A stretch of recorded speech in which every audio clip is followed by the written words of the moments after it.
अंतरिक्ष विज्ञान के विकसित होने से पहले कुछ लोग बाइबल को देवताओं की कथाओं की पुस्तक मानते थे, लेकिन अब विज्ञान के द्वारा यह प्रमाणित किया गया है कि बाइबल आधुनिक विज्ञान से भी आगे है।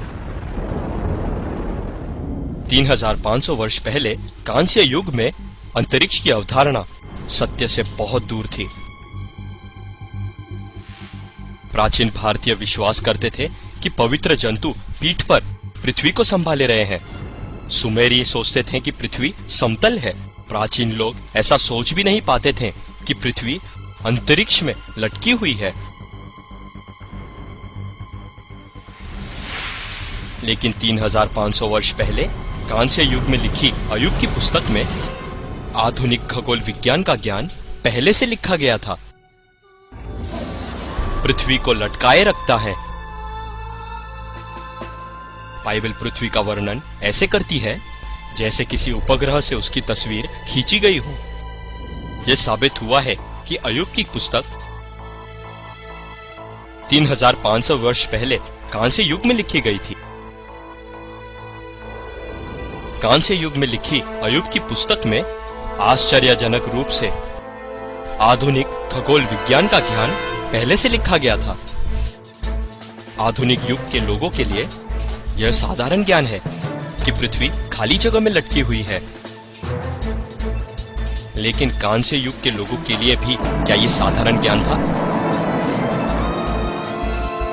1687 ईस्वी तक जब आइजैक न्यूटन ने कुरव के नियम की खोज कर यह साबित किया कि पृथ्वी खाली जगह पर लटकी हुई है, लोग बाइबल के इस वचन पर कि पृथ्वी लटकी हुई है विश्वास नहीं करते थे। लेकिन विज्ञान के विकसित होने से बाइबल के लेख सच साबित हो रहे हैं। 3000 वर्ष पहले बाइबल ने सूर्य के परिक्रमण का वर्णन भी किया था। जो दूल्हे के समान अपने महल से निकलता है वो अपनी दौड़ दौड़ने में हर्षित होता है। वो आकाश के एक सिरे से निकलता है और दूसरे सिरे तक चक्कर मारता है।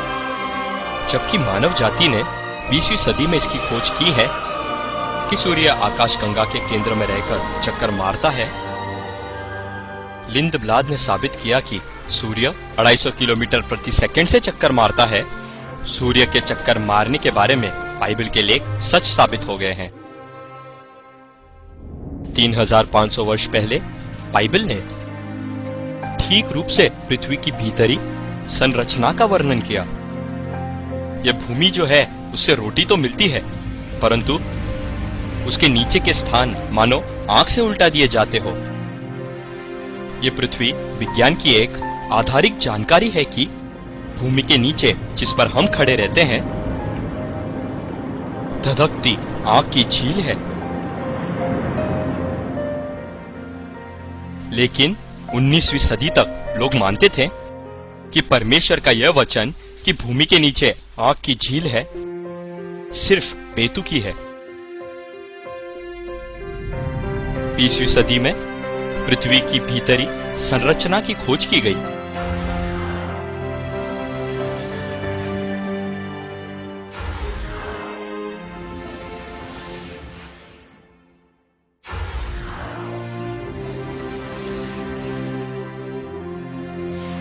विज्ञान के विकसित होने से बाइबल के लेख सच साबित हो गए हैं।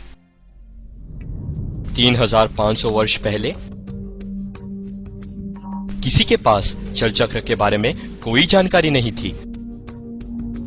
लेकिन 3500 वर्ष पहले लिखी गई बाइबल में जल चक्र के बारे में वर्णन किया गया है, क्योंकि वो तो जल की बूंदें ऊपर को खींच लेता है। वो कोहरे से मेघ होकर टपकती है। वो ऊंचे ऊंचे बादल उंडेलता है, मनुष्य के ऊपर बहुतायत से बरसाते हैं।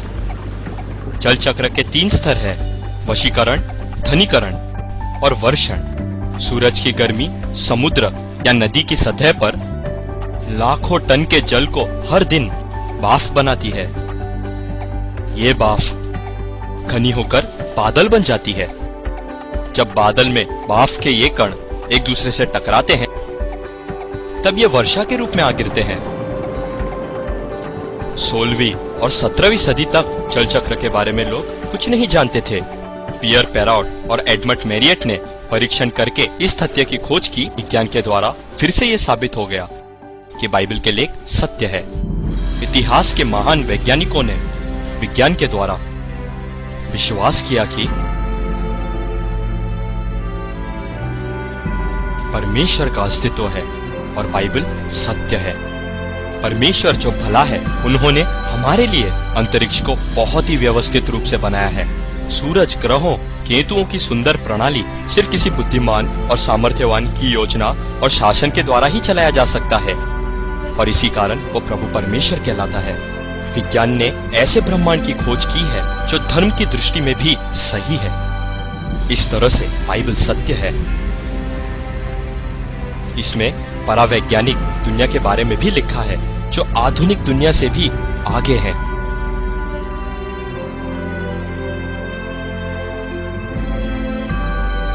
समस्या ये नहीं कि परमेश्वर के पास कुछ अभाव है, पर हमारी मूर्खता है जिसके कारण हम में समझने की कमी है। हमें बाइबल पर विश्वास करना चाहिए, क्योंकि बाइबल ऐसा अनुपम पवित्र शास्त्र है जो हमें उद्धार की राह पर ले जाता है।